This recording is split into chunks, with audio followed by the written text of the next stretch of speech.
So hey everybody, welcome back to the channel. This is Palak and आज की इस video में हम बात करेंगे आर्टिकल 370 जो कि जम्मू कश्मीर को स्पेशल स्टेटस और आर्टिकल 35A की जो जम्मू कश्मीर को स्पेशल प्रोविजंस प्रोवाइड करता है।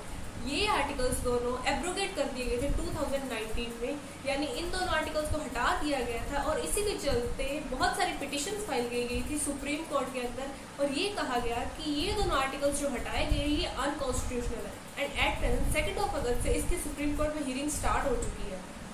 सो इन आर्टिकल्स के बारे में जानने से पहले हम थोड़ी जम्मू कश्मीर की हिस्ट्री और इन आर्टिकल्स की टाइमलाइन के बारे में जानेंगे। ये क्यों ऐड किए गए, इनको क्यों हटाया गया और इनके अंदर प्रॉब्लम्स क्या थी। जैसे कि हमें पता है कि 15 अगस्त 1947 के बाद इंडिया जो है 2 कंट्रीज में डिवाइड हो चुका था, इंडिया एंड पाकिस्तान।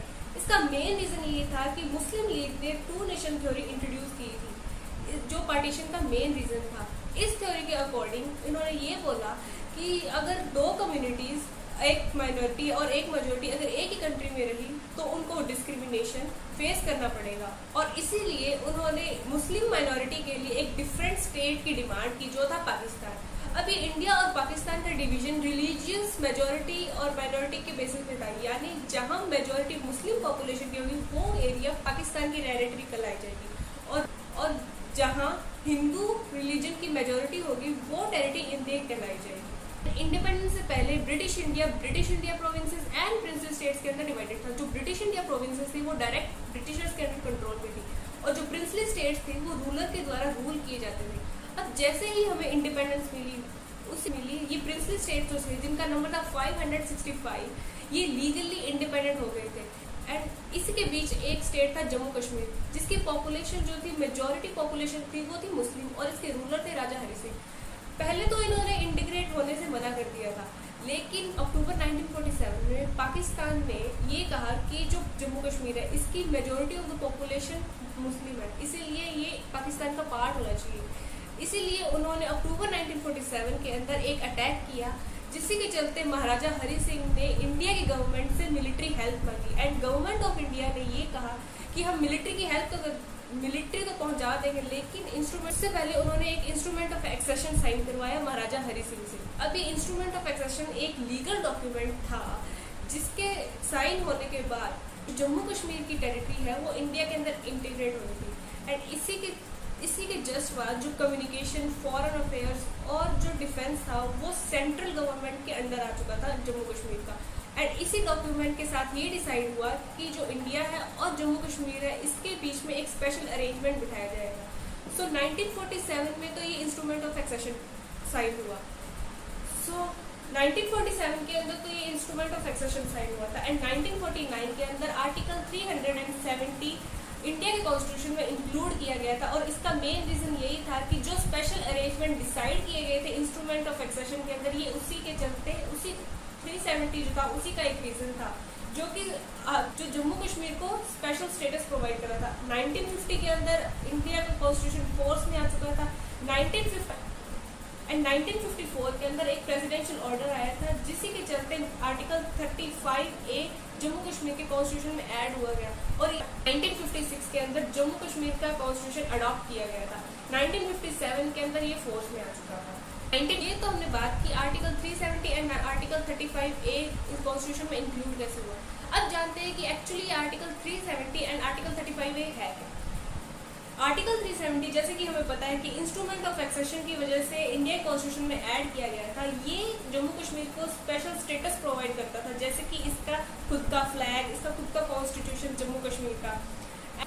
इस आर्टिकल के अकॉर्डिंग बहुत सारी रिस्ट्रिक्शंस लगाई गई थी यूनियन गवर्नमेंट के ऊपर सो दैट वो अपनी पावर एक्सरसाइज ना कर सके जम्मू कश्मीर के अंदर। और ये आर्टिकल 370 एक टेम्पररी प्रोविजन था एंड इसकी एप्लीकेबिलिटी सिर्फ और सिर्फ तब तक थी जब तक कॉन्स्टिट्यूशन बिल पूरा बन के तैयार ना हो जाए जम्मू कश्मीर का, यानी कि एप्लीकेबिलिटी सिर्फ 1956 के अंदर थी एंड इसका रिमूवल प्रोसीजर था उसके अकॉर्डिंग जो प्रेसिडेंट है वो एक पब्लिक नोटिफिकेशन जारी करेगा, लेकिन जम्मू कश्मीर की कॉन्स्टिट्यूएंट असेंबली की परमिशन के साथ ही जो प्रेसिडेंट है वो पब्लिक नोटिफिकेशन इशू करेगा इसकी एब्रोगेशन के लिए, यानी कि 370 आर्टिकल को हटा देने के लिए। ये जब इंडिया कॉन्स्टिट्यूशन में ऐड हुआ था ये एक टेम्परेरी प्रोविजन था, लेकिन ये जो कॉन्स्टिट्यूएंट असेंबली थी ये 1957 के अंदर ही डिसॉल्व हो चुकी थी।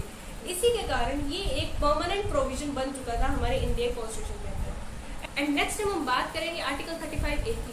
ये जो आर्टिकल 35A था ये प्रेसिडेंशियल ऑर्डर द्वारा लाया गया था डॉक्टर राजेंद्र प्रसाद द्वारा 1954 के अंदर। इस आर्टिकल को कॉन्स्टिट्यूशन ऑफ जम्मू कश्मीर में ऐड किया गया था। ये जो आर्टिकल था ये आर्टिकल 370 के प्रोविजंस को ही एक्सटेंड कर रहा था एंड मेनली इस आर्टिकल के अंदर परमानेंट रेजिडेंटशिप का प्रोविजंस जो था इंक्लूड था। एंड इसके अकॉर्डिंग जो परमानेंट रेजिडेंट होगी जम्मू कश्मीर को उनको बहुत सारे प्रिविलेजेस प्रोवाइड किए जाएंगे, जैसे प्रॉपर्टी को खरीदना और उनको बेचना, जॉब अपॉर्चुनिटीज, जो प्रोफेशनल कॉलेजेस हैं गवर्नमेंट के द्वारा रन किए जाने उनके अंदर एडमिशन, फंड्स और जितने भी गवर्नमेंट के द्वारा डेवलपमेंट के लिए स्कीम्स इंट्रोड्यूस किए उनके बेनिफिट सिर्फ परमानेंट रेजिडेंट्स को ही मिलेंगे। इसी परमानेंट रेजिडेंटशिप के कारण कोई भी इंडिया का दूसरे स्टेट का सिटीजन जम्मू कश्मीर में कोई भी प्रॉपर्टी खरीद नहीं सकता था। ये इसके कारण फंडामेंटल राइट्स वायलेट हो रहे थे इंडिया के सिटीजन्स के। इन डिस्क्रिमिनेशन के कारण इन दोनों आर्टिकल्स को कॉन्स्टिट्यूशन से हटाया गया। अब ये तो हमने बात करी आर्टिकल 370 एंड आर्टिकल 35A की। अब हम बात करते हैं कि ये जो प्रोविजंस थे ये कॉन्स्टिट्यूशन से क्यों हटाए गए और कब हटाए गए। 2014 के अंदर जब बीजेपी की गवर्नमेंट सेंटर में आती है तो उन्होंने अटेम्प्ट किया इन दोनों प्रोविजंस को हटाने के लिए, लेकिन 2015 के अंदर जम्मू कश्मीर के हाई कोर्ट ने ये अटेम्प्ट रिजेक्ट करके ये बोला कि आर्टिकल 370 के क्लॉज 3 के अंदर constituent assembly of Jammu Kashmir की परमिशन के बिना ये दोनों प्रोविजन हटाए नहीं जा सकते। तो इसी के कारण ये डिले हो गया एंड 2019 के अंदर अगेन जब बीजेपी की गवर्नमेंट आई तो एक प्रेसिडेंशियल ऑर्डर इंट्रोड्यूस किया गया 2019 के अंदर जो कि सुपरसीड कर रहा था 1954 के ऑर्डर को।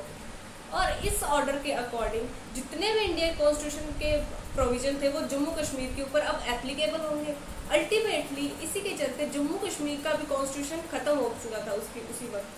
एंड जो 1954 के प्रेसिडेंशियल ऑर्डर में कॉन्स्टिट्यूएंट असेंबली की परमिशन की नीड होती है, उस कॉन्स्टिट्यूएंट असेंबली के फ्रेज को लेजिस्लेचर असेंबली की फ्रेज के साथ रिप्लेस कर दिया जाता है। एंड जो उसके बाद Jammu Kashmir reorganisation bill introduce किया जाता है राज्यसभा के अंदर 2019 में अमित शाह जी के द्वारा। एंड जम्मू कश्मीर को 2 यूनियन टेरिटरीज में डिवाइड कर दिया जाता है, जम्मू कश्मीर और एक लद्दाख। एंड 31 अक्टूबर को ये दोनों यूनियन टेरिटरीज एग्जिस्टेंस में आ जाती है। तो ये थी आर्टिकल 370 एंड आर्टिकल 35A की पूरी हिस्ट्री।